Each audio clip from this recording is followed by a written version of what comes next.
جدد حياة القلب بالقرآن كي تطمئن الروح بالإيمان واتلوه بالآناء واستمطر به فيض الرضا وسحائب الغفران.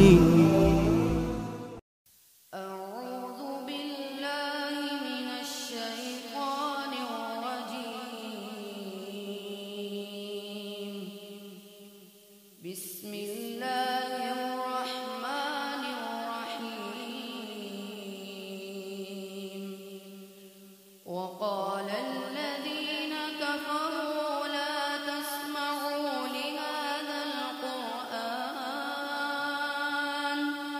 لهذا القرآن والغوا فيه لعلكم تغلبون.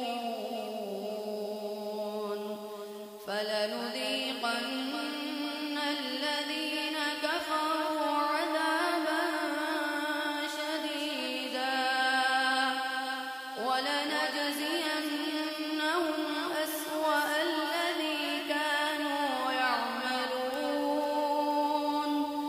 ذلك جزاء أعداء الله النار لهم فيها دار الخلد جزاء بما كانوا بآياتنا يجحدون. وقال الذين كفروا ربنا أرنا الذين أضلانا من الجن والإنس نجعلهما تحت أقدامنا ليكونا من الأسفلين.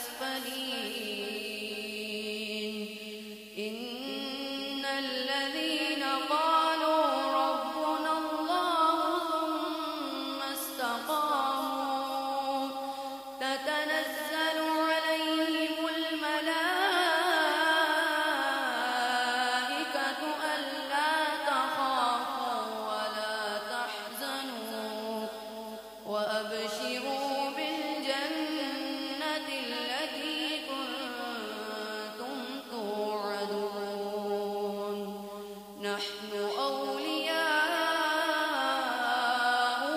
في الحياة الدنيا وفي الآخرة ولكم فيها ما تشتهي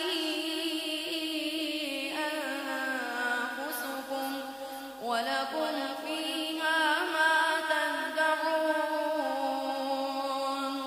نزلا من غفور رحيم. ومن أحسن قولا ممن دعا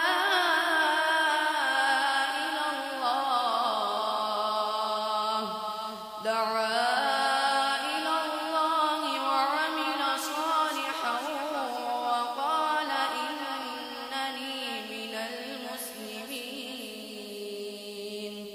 ولا تستوي الحسنة ولا السيئة ادفع